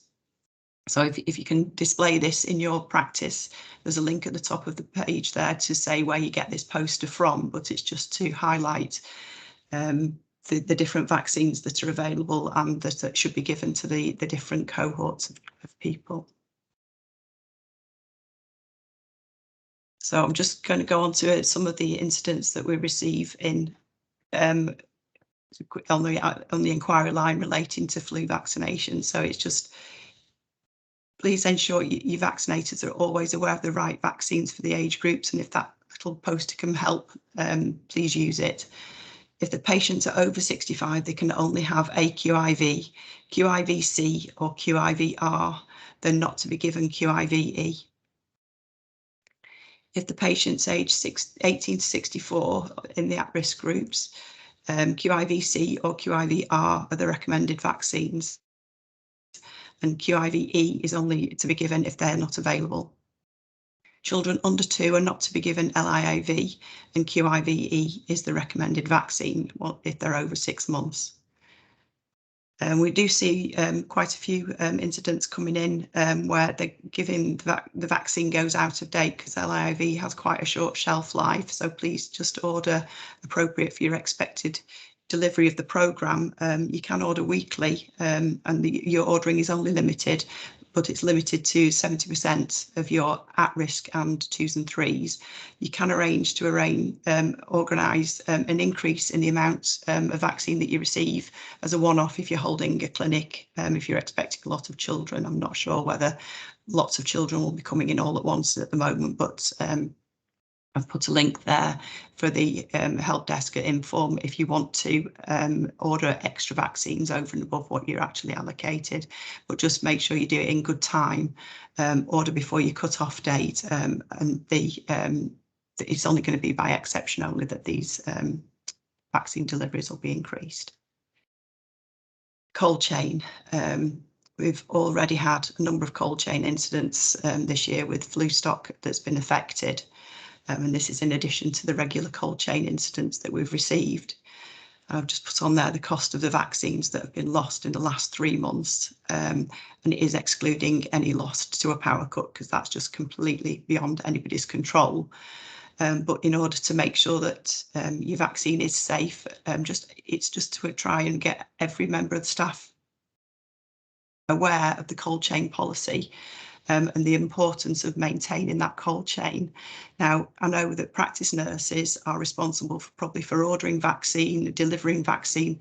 They're not actually in charge of what happens to that vaccine once it arrives in the practice. So you can't be there at all times. So we just need to make as many people aware as possible of maintaining that cold chain, because vaccine left out on the side while the clinic's happening or the nurse is not available is not an acceptable excuse for cold chain being broken. It's everybody's responsibility to ensure that they're refrigerated and make sure it's in a vaccine fridge. Data loggers, maintaining data loggers, making sure the batteries are in check and downloading the information regularly is also really important, because if you do have a problem with the power, then having that information is really useful to be able to give to the vaccine companies for a decision to be made on whether the vaccine can still be used under a PSD. So it's just, I just put at the bottom there, just the lessons learned from the cold chains that we've had in through to the inquiry line. And so it's just maintenance of that fridge, making sure it has a service yearly. Recording the temperatures daily, this is really important. If you haven't got a data logger, just make sure that everybody's aware and all the staff are trained. So it's not just a practice nurse responsibility, it is just anybody in the practice who would come into contact with these vaccines, and it's probably not going to be the practice nurse when they enter into the building. This is just a brief uptake, or like an overview of what the uptake was for last season across Greater Manchester. But I wanted to show the extra vaccines that were given. So on these next slides, it's all unpublished data, this, so we can't actually share it with you. But if you can see that all those extra vaccines given to 2-year-olds, 2,133 extra vaccines given last year, and 3,027 given to the 3-year-olds. I think you will know from your own practice, hopefully, where you stand in the sort of against your CCG in like to compare to Greater Manchester, but just as a whole, it's just absolutely fantastic, and we can't really thank you enough for increasing that uptake so much. For the this is for the over 65, so again, a massive difference to last year, or in the last year's uptake, 34,310 additional vaccines given. And again, for the at-risk categories, 52,000 extra given. So it's just an absolutely mammoth task that you did last year in all those difficult circumstances. And we just really want to thank you very much for that. And we just hope that some of that appetite for the flu vaccine from the general public will carry forward to this year to make your lives a little easier, and it's not too much of a hard slog to drag all those people through your doors to get vaccinated. The pregnant women is not such a good story on here, so I'm not quite sure what happened with the data. We don't know whether it's information coming from the maternity services, or whether it's just that the pregnant women just didn't come forward for vaccination last year because of COVID and they weren't going out anywhere. But as we can see there, there's 2,482 less women got vaccinated than the previous year. And here I've just put on here some details of the links to the vaccine update. That we're told that the vaccine update that's coming out this week is going to be a flu special. So if you've not already signed up to receive those automatically, there's a link there to get the update. And I've also put a link on there so that you can receive any of the vaccine updates automatically.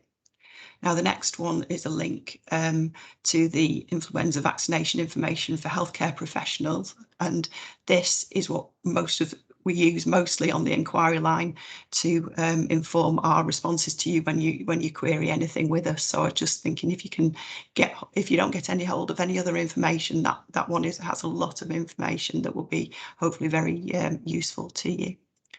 So that's it from me. If you've got any questions.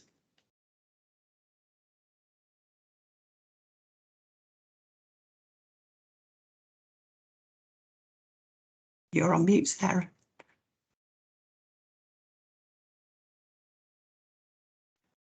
It wouldn't unmute me then. There's been a couple of questions in the chat that I've been answering as we've been going along. So if there's anything else, then please just put that in the chat. My internet's not great, but hopefully I will get through this presentation okay. Let me just share my screen. Okay, so I'm going to give you a bit of an update on the COVID-19 vaccine. So hopefully you can all see that. So first of all, this is quite a busy slide, but this is the uptake so far for the COVID vaccine programme, and it is quite astounding how good an uptake we've got so far. So thank you to everyone who's been involved in the programme. So you can see there for cohorts 1 to 4, we've managed to get 94.1%. So 1 to 4 are the absolute most at risk of COVID-19. They're the care home residents, staff, health and social care workers, and the older age cohorts. So to get an uptake of that high is just brilliant. So thank you.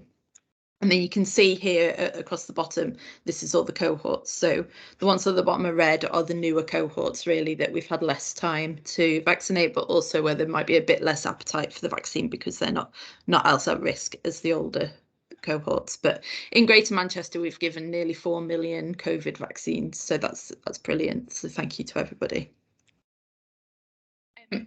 Currently, just to give you a bit of an overview of what's happening in GM, we've got the PCN sites where the practices of PCNs are delivering the vaccine.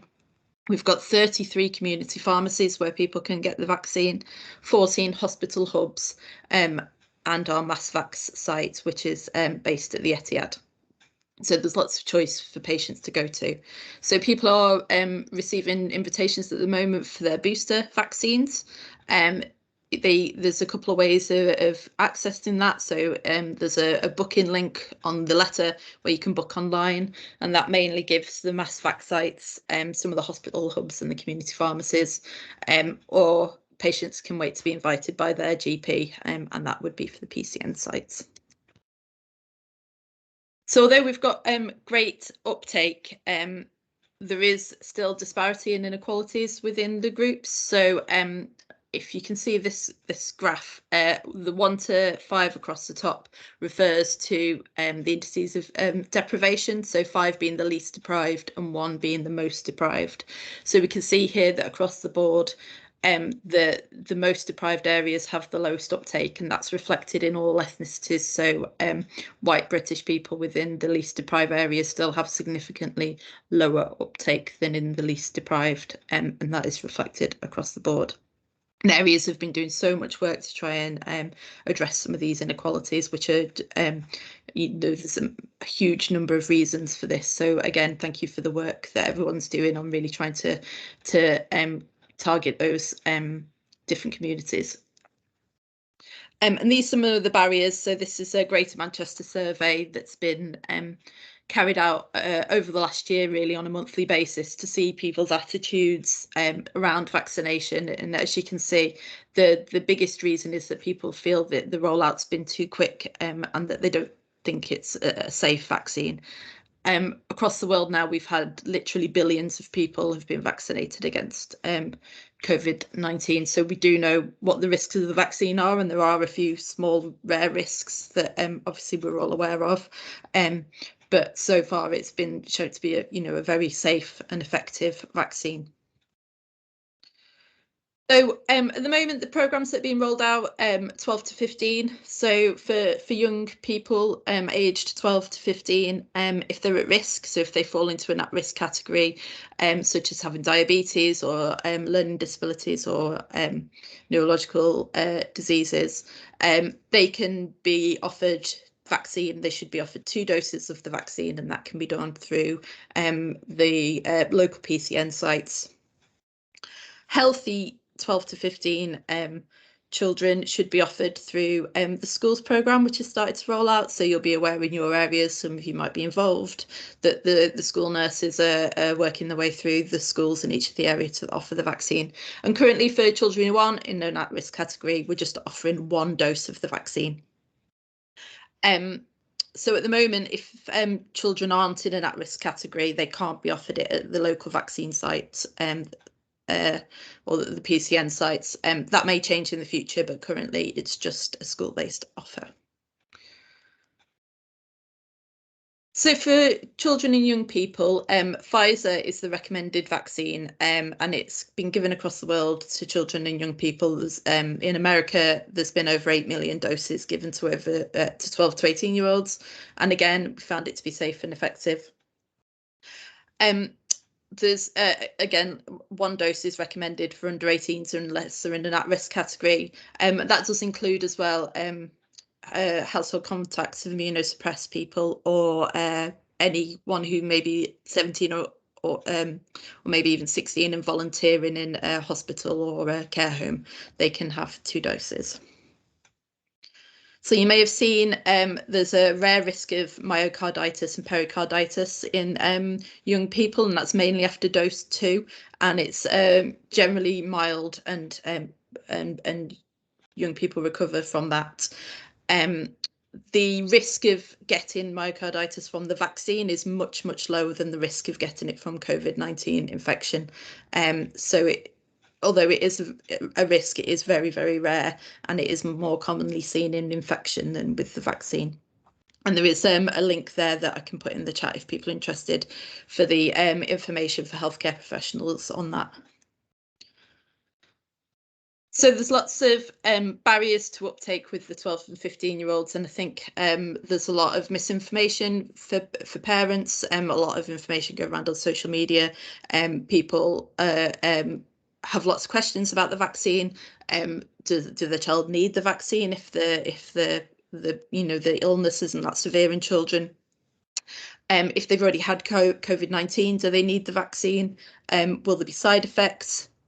And then obviously originally the JCVI didn't advise that children should have it, and then it was later the chief medical officers that made the recommendation for children to have the vaccine.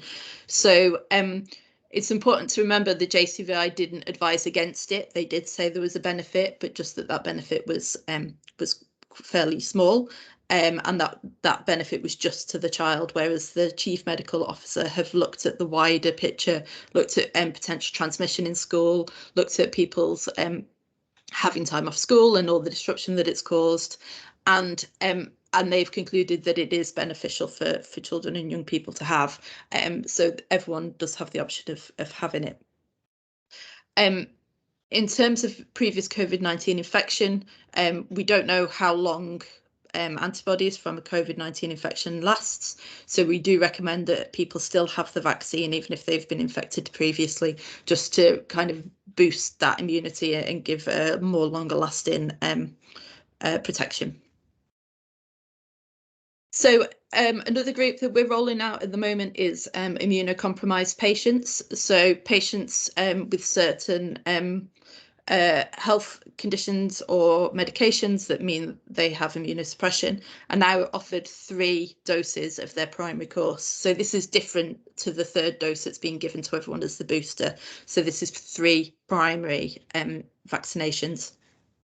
So people with immunosuppression should be identified and vaccinated either by their GP or by their specialists in the hospital trust, and they should be offered a 3rd dose. And there's a lot of information in the Green Book about who's eligible for that and around the timings of giving that 3rd dose. So, oh, sorry, I skipped forward to your head too quickly then.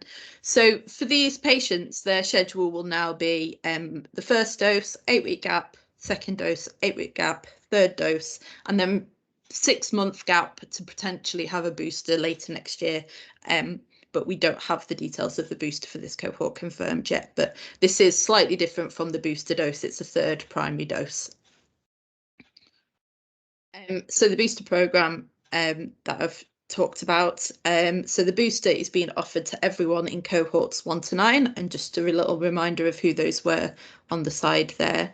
So unlike the original programme, we're not going down in age brackets like we did originally, but it does have to be a 6-month gap, which is 182 days between your 2nd dose and your booster dose. So almost naturally we will be roughly following those cohorts as people become eligible through the next few months. The recommended vaccines are Pfizer or Moderna, or half a dose of Moderna. So most of you will be very familiar with Pfizer and will have used it in your PCN clinics. Moderna has been mainly used at the MassVac site and some pharmacies, but I think we'll be seeing more of Moderna. It's a very similar vaccine to Pfizer. It's a mRNA vaccine, and it works in the same way, really. So you can reassure patients if they've not heard of it. It's not been in the press as much. It has been widely used in other countries such as America and Canada, and it is very similar to the Pfizer vaccine. So you can give the COVID vaccine with the flu vaccine or any time before or after. But if you are giving a shingles vaccine, there must be a 7-day gap between that and shingles and COVID. So just make sure you bear that in mind if you're offering shingles in your practice at the same time. And there is still a 15-minute wait required after vaccination, and that applies to vaccines given in clinics and any given to housebound or care home patients. Pregnant women, you might have seen there's a big push in the news yesterday. There was news articles around unvaccinated pregnant women being making up a higher percentage of people on quite intense treatment within hospitals because of COVID infections. we do realise that at the beginning of the programme, the advice was not to have the vaccine if you're pregnant, or for only high-risk women to have it. But again, this vaccine has now been given to millions of people across the world. We have no evidence of any safety issues within pregnant women. And it's really important to prevent serious illness for pregnant women that they're offered the vaccine. We did do a lunch and learn a few weeks ago, which I'll put the link in the chat, which answered a lot of questions that immunisers had around pregnant women and how to advise them and how to answer their questions. So if you're interested in watching that, I will put the link in the chat as well, so you can all access it.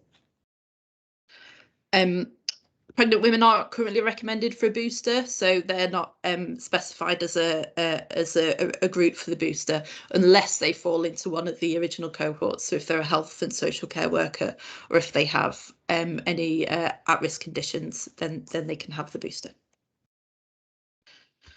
So you may have seen in the press around mandatory vaccinations. So it's been passed through law that vaccination for COVID is now mandatory for anyone working for or in a care home.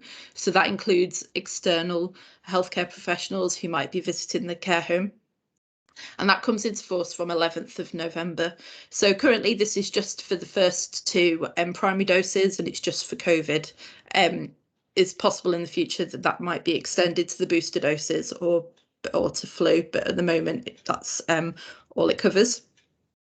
There is a consultation currently going in process, and the link's there, around widening the mandatory vaccination programme to all healthcare professionals. So that might be hospital staff or GP staff, community nurses. So if that's something that you've got an opinion on, you can complete the government consultation document. You can complete it as a healthcare professional, or you can complete it as a patient, commenting on kind of as a patient how you would feel about it. So again, that link's there for anybody who's interested. We get lots of incidents within the COVID programme, as we do for all of our vaccine programmes, around duplications of vaccines, correct dilution, expired vaccines, cold chain issues, as Sarah's already mentioned, and all of these should be reported to us on our inquiry line email address. So if any of these happen, please do tell us straight away, and we can find the right advice for you and advise you on if people need revaccination or not. And this isn't COVID related, but just a quick plea. We've had a huge number of cervical screening samples being submitted in out-of-date vials, which have had to be rejected. So if everyone could just check their rooms to make sure all of their cervical screening vials are in date. And they need to have at least the turnaround time remaining, which at the moment is around 6 weeks. So there needs to be at least that amount of time on the vials, because we know you're all under a lot of pressure at the moment, and you don't have time to be rescreening women when their tests have been rejected. So just if you could check all your rooms, then that would be a real big help for everyone, I think. So sorry for sneaking that in the end. It was just thought I'd take the opportunity. So if you've got any questions, that's it from me. Please just pop them in the chat. Hi, Sarah and Sarah. Thank you so much for that. I think there is quite a few questions in the chat, and I know Sarah's been answering some of them. We are slightly tight for time because we're going to go into our breakouts. So I'll go through the chat. Yeah, and then if you could answer them, and then we can send the answers out, that'd be fantastic. Yeah, that's fine. So it's 6 weeks now, 6 week turnaround time for the vials right now. Yeah. It's increased again. Yeah, so it's 42 days, I think, which I'm not sure what it is in weeks, but it's around 6 weeks. Right, fantastic. Thanks, Sarah. Okay. Thank you. Bye. So I think we're going to go into breakout rooms now, and then I think Claire's busy behind the scenes trying to move us all in. Is that right, Leslie? Yeah, Claire's going to do a magic now and transport us into the breakout sessions. So hopefully you'll all get in the right breakout rooms. Yeah. Can I just ask if anybody has to leave earlier, that they just put some feedback in the chat for us? If not, if you'll re-enter the main room at the end of the session.